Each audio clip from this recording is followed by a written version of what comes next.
everybody, and welcome to the blog. So, I haven't been around for about 7 months, so I'm guessing you all have the obvious question on your mind. I get more beautiful. Yes, I did! Thank you for noticing! I feel like I have to spell it out for half the people I meet. Jesus! Seriously though, where am I is probably a good question, because this is not an apartment from ISU, obviously. At least not one of my old apartments. And this is not my family house, so where am I? The answer is China. There was a bunch of things that I was trying to post, things that I had recorded and had not exactly become a thing. There is something currently in my computer now that I am editing. It's almost done editing and then I have to upload it. One of the main reasons that I've had problems uploading is simply because it is China, so the way I access YouTube is through a VPN, and the VPN likes to sometimes fail. And when it's not failing, then the Chinese internet is usually failing. But I am in China teaching. Pretty sure I've mentioned in a blog before that teaching overseas is a thing that I've been wanting to do, and I did get this job in China very quickly and unexpectedly. The school year starts in September most of the time. It depends on where in the world it is, but September is the big one, and February is the next big one. Because of my diploma taking so long in the mail, and because of like FBI background checks and stuff like that, there was a lot of things that took a lot of time that I just did not know were going to take as long as they were. So a lot of jobs closed to me before the September deadline for South Korea and Japan. But I was looking around for other jobs that were like cram schools usually, because cram schools just hire year round, and I wanted to see like what's available, how fast I could get there, and stuff. So while I was looking for a job in South Korea, the recruitment company that I had applied through, like it was a website, and the website was like, hey, that job is already full actually, but there's this other job if you want, and you can try out for it, but do you have a problem with China? And I said, China's like on the list of places I want to go. If I get it out of the way sooner rather than later, then huzzah, yay, China. China was probably, I say third, it was probably more like fifth on my list of places that I wanted to go, but it was still on the list. Most of that reason is human rights reasons and internet reasons. That's really why I play solo. But yeah, so I did not get that job. I'm not sure. It was taking a while to get back to me, but while I was applying for that job, they told me to update my resume by putting like things like hobbies on my resume, which is not a thing that they tell us to do in the States, but apparently when you're applying overseas, they want to know your hobbies. So I put down a lot of my art stuff, theater and writing and drawing and music, whatever else. And they asked if I was interested in another school that was an art school, and they were pretty desperately looking for teachers. I was like, yeah, sure, why not? Let's see where it goes. No harm in interviewing. So the interview had some bumps in it for the first round. We couldn't get hold of each other, and Skype is a problem and things. But I did talk to the guy the next day, the director. His name is Jack, and after a very short conversation, he emailed me back maybe an hour after the interview was done, and he was like, I feel really confident giving this job to you. If you are to arrive here, you're supposed to get here in like the end of September. And it was like a week before, it was a week into August.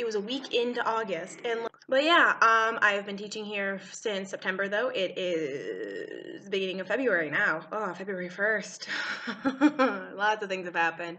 I teach Saturdays. Well, not right now because kindergarten, I had a weird schedule. It's kind of because we didn't have enough teachers, like I said. There's been 2 more teachers that have arrived here after me. I was the newest teacher for a while, and now there's 2 more, but they have some more teaching experience than I do, and I am the baby of the group.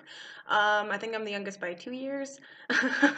But it's an experience. I'm the music teacher and the drama teacher here, as well as English teacher for the 3 advanced classes, which is grades 1, 2, and 3 only. They don't have it for the upper grades.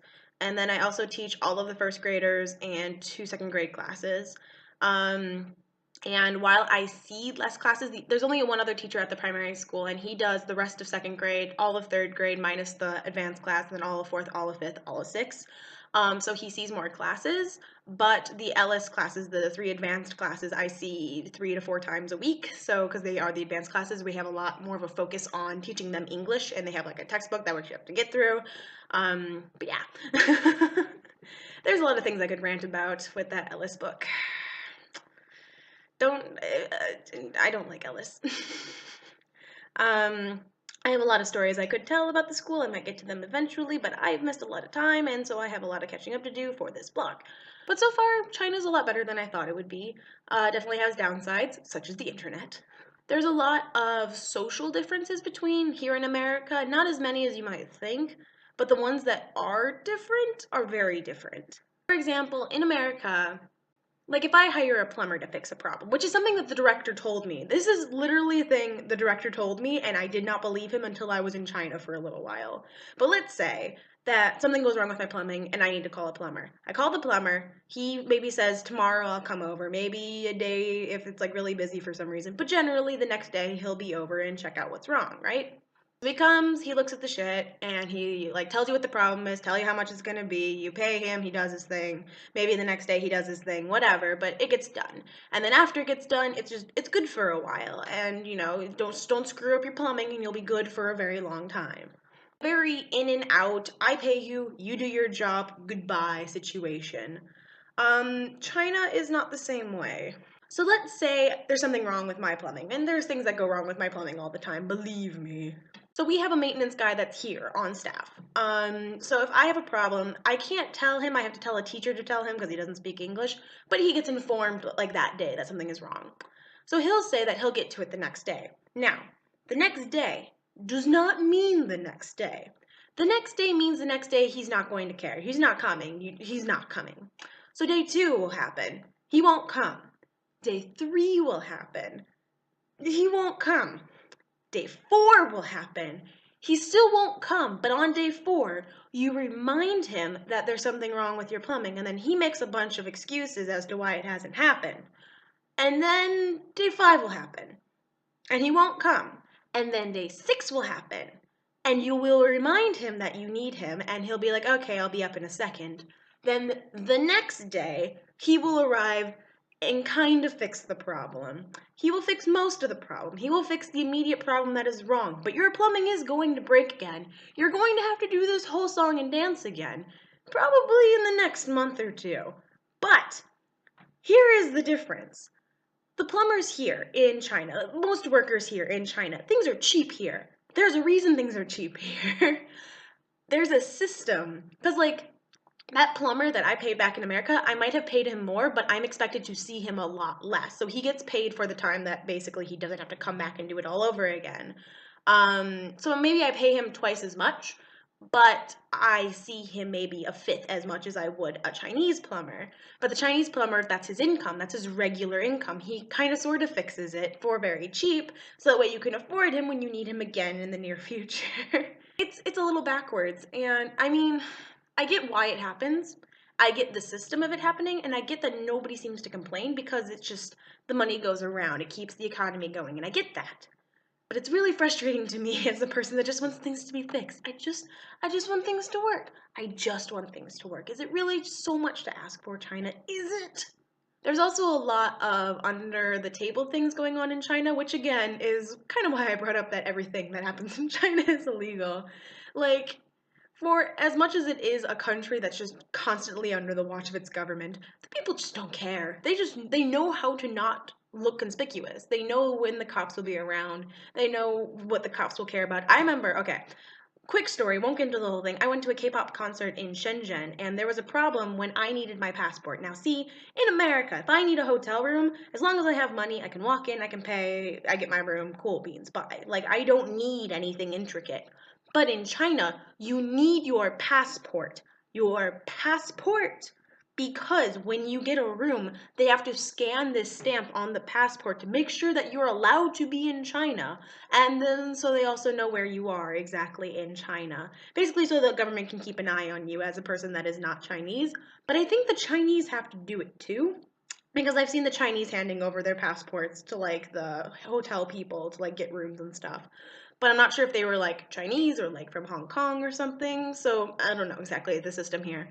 But so I went to Shenzhen and I didn't know I needed my passport for that hotel room.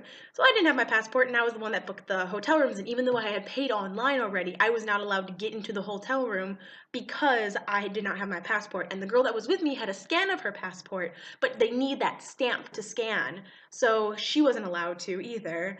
So we went to the police station because they said that we might be able to get a one-day thing. And the police literally were like, well, I mean, they said it in Chinese, but they said to the girl that I was with who speaks Chinese, basically that the people that go looking for illegals in hotel rooms were not going to be in our area. So the police called the hotel to tell them it was okay to break the law today.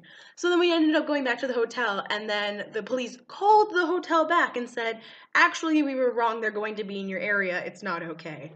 The police were helping us break the law. I don't understand this country, but I am grateful. But we still ended up breaking the law. And we almost got caught. And it was not fun. I might have had a few panic attacks on that trip, but K-pop. K-pop happened, and I am happy. Slightly. Down 1,000 kwai, but still happy. As I was saying before, there was a bunch of videos that I had meant to post that I had made but didn't actually make it. A lot of the first posts that I did was me trying Chinese foods that I found that looked interesting. I mean, I might still do that if you guys really want. I don't know if I really want to anymore just because there's just so many foods that I've had a weird food trend since being here. A lot of the food I eat, part of my pay here, minus housing, is that my breakfast, lunch, and dinner are included for, like, in my rent. Like, I get to eat at the cafeteria. Except over holidays and on Saturdays and Sundays, I have to go to the primary school, which is a weird thing right now. I'll get into it pretty soon. But basically, so a lot of the food I eat is in the cafeteria, especially a lot of like the Chinese food I eat is in the cafeteria, because otherwise I'm in my room eating ramen, lots and lots of ramen. This one, whatever it is, I ate this one a lot. It's one of the better ones. There's also one that's got like chickens on it. I don't know, but it's good. I've been eating basically boatloads of shrimp chips. This is a shrimp salad one. Tastes a little bit mayo-y. And a lot of Oreos. A lot of Oreos. A lot of Oreos. And like I liked Oreos back in the States. Oreos was kind of like a thing that I bought when I really wanted to splurge because Oreos are a bit more pricey than regular cookies. And I never really was a huge cookie person. Like I like cookies, but I wouldn't actively go out to buy cookies. But no, I'm an Oreo addict since getting to China. Like it's because it's the one thing that tastes the same as it does back home. Like a lot of the foods here that are like like we have in America, they don't taste the same. Something's wrong with them. Like McDonald's, something tastes different. Like Oreos taste exactly the same. So does Tabasco sauce. I've gotten hooked on Chinese bottled coffee. It's 3.5 kwai a bottle. Usually, depends on if it's on sale, but usually 3.5 kwai is the norm, which is like 60 cents probably. Things are ridiculously cheap in China. I will attest to that. I mean, the American things still cost American prices. The Starbucks here, you know, it's still $5 for a tall mocha frappuccino. But like bottled coffee, like that bottled coffee, like if you shove this into a frappuccino bottle, the frappuccinos in a bottle still cost 20 kwai, whatever that is. I don't want to do math right now, like 250, which is about how much it costs back in the States. But this is 3.5 kwai. So learning how to deal with money and expensive and wanting to buy nice American things and Chinese things, it's been a balance, but this is good. This is good. If you come to China and you need coffee, this I will recommend.